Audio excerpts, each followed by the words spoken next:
네, 오늘커의 당잠사입니다. 당신이 잠든 사이 전해진 소식들 확인해 보시죠.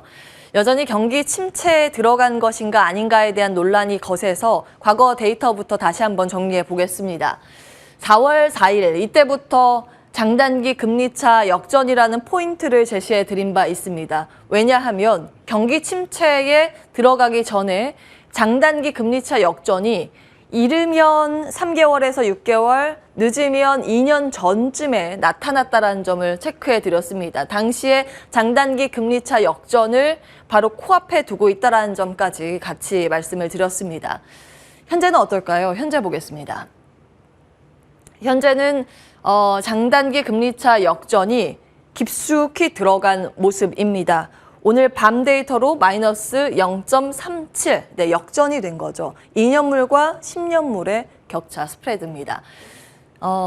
S&P 500 지수 차트까지 함께 과거 데이터 살펴보도록 하겠습니다. 현재 위치는 여기죠. 장단기 금리차 역전에 들어갔는데 저가 매수세가 유입되면서 지수는 오르는 모습입니다. 과거에도 그랬습니다. 이때도 팬데믹 쇼크 들어가기 전에 금리차 역전이 여기였었는데 이때 S&P 500 지수는 저가 매수 유입으로 달리는 모습이었습니다. 이때도 마찬가지였습니다. 닷컴 버블 이전 사태 때 보시면 장단기 금리차 역전의 기간이 이렇게 길었는데요. 이때 계속 시장은 오히려 오르는 모습을 보였습니다. 언제 꺾였는가? 그 이후에 경기 침체가 딱 들어갔을 이 당시부터 시장은 빠르게 꺾이는 모습을 보였습니다.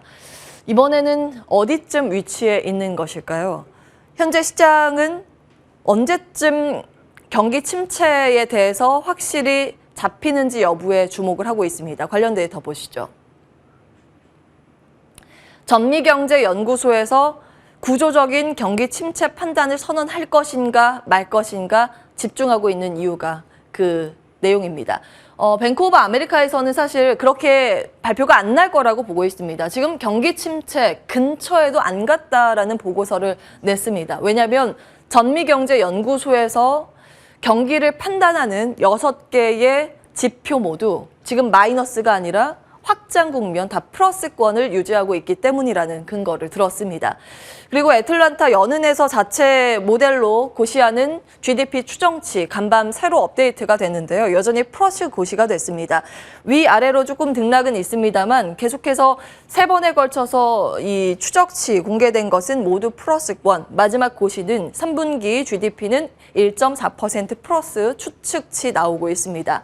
다만 올해보다 내년이 조금 더 힘들지 않을까라는 관점은 여전히 자리하고 있습니다. EPS 나와 있는데요.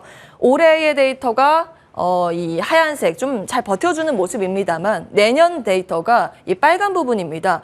내년에 기업 이익이 뚝 떨어질 가능성, 이 경기에 대해서 우려감을 키우는 그런 요인 중에 하나입니다. 그래서 올해는 잘 버티는데 내년은 어떨까에 대한 물음표, 계속 관련 지표 추적 관찰을 해보셔야겠습니다. 다음 자료 보겠습니다. 3대 지수 일제히 대기 모드로 눈치를 보면서 보합권 근처에서 마감이 됐습니다. 혼조 마감이 됐는데요. 오늘 밤에 아주 중요한 고용보고서 발표를 앞두고 있습니다. 그를 앞둔 모습이 연출되면서 장중에 갈지자 행보, 뚜렷한 방향이 나타나진 않은 모습이었습니다. 다만 나스닥 지수 성장주 중심의 강세로 인해서 플러스 마감에 성공한 부분 눈에 띕니다. 시티그룹의 보고서 잠시 후에 체크하면서 관련 이야기 나눠보도록 하고요.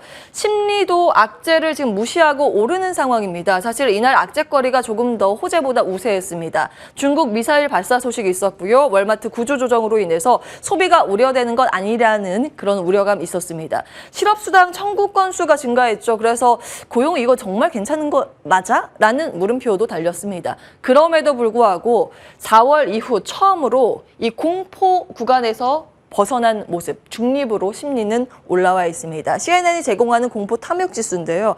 과거에 극단적인 공포까지 갔다가 서서히 올라서면서 현재는 이 수준을 유지하고 있습니다. 다음 보시죠. 시티그룹의 보고서 어제 좀 말씀을 드렸는데 다시 한번 복귀해 보실까요?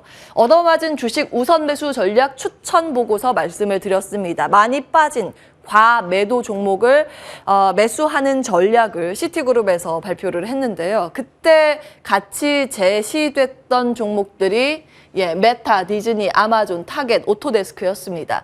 기술주가 많았죠. 대표 성장주들이 여기에 포함이 됐습니다. 관련 순매수가 여전히 좀 유입되면서 나스닥 지수가 잘 버텼다는 것을 확인하실 수 있습니다.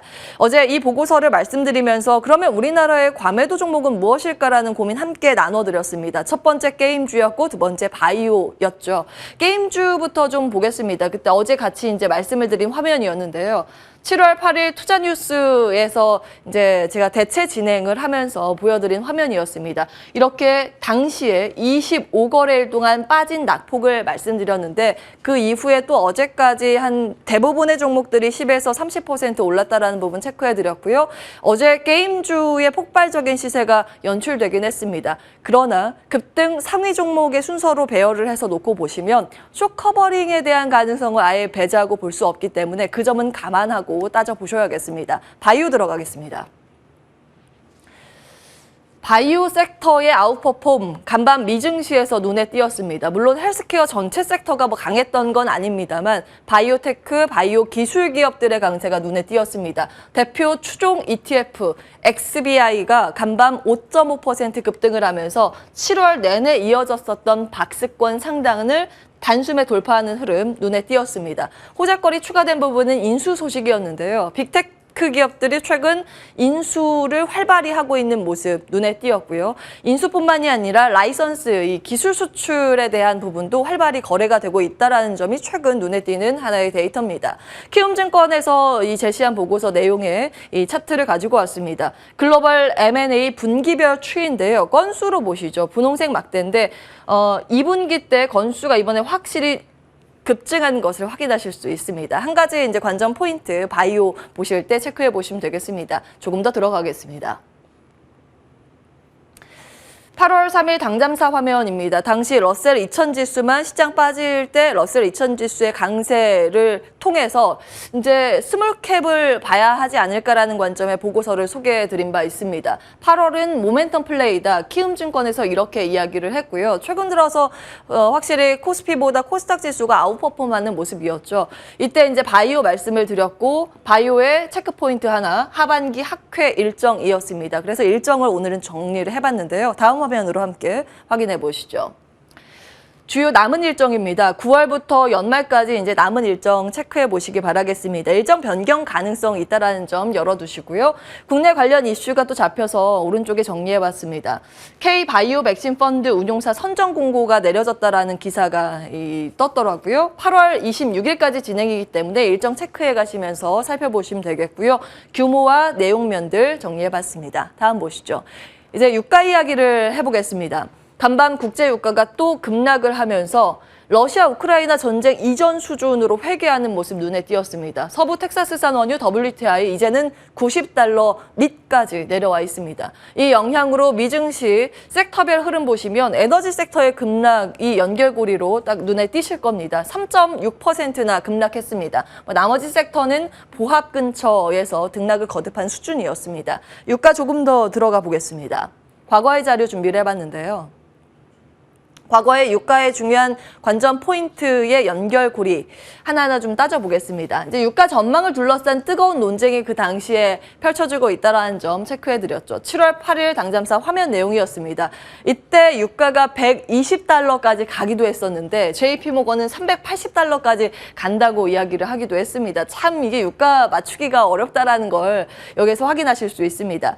7월 13일 당잠사 화면 내용 그대로 가지고 왔는데요. 확실히 그 에너지 통계청에서 조금 더 정확하게 보기는 했네요. 그때 수요 전망을 하향 조정하면서 에너지가 이렇게 슬로우 다운하면서 안정세를 아래로 찾아갈 것이라는 보고서 내용이었습니다.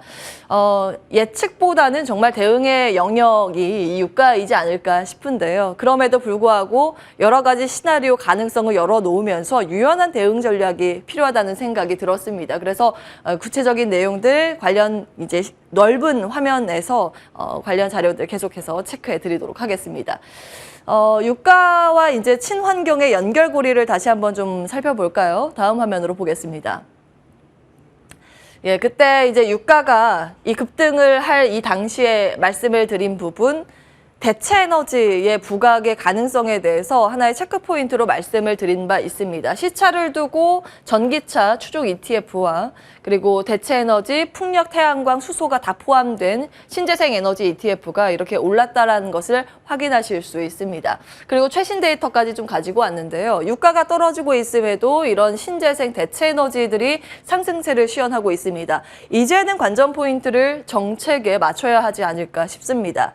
미국의 BBB 수정 법안에 대해서 말씀을 드렸죠. 다음 화면으로 확인해 보시죠. 조맨친 의원이 합의하면서 이제 통과 가능성이 커지고 있는 상황입니다. 여기에 대한 기대감이 계속 자리하는 모습이었고요. 간밤 섹터별로, 테마 섹터별로 상승률 상위 정리를 해봤는데요. 여전히 풍력, 태양광, 그리고 친환경 자동차 섹터의 강세가 눈에 띄었습니다. 자, 국내에는 관련 기업들 어떤 시각으로 살펴봐야 하는지 자리 옮겨서 체크를 해보도록 하겠습니다.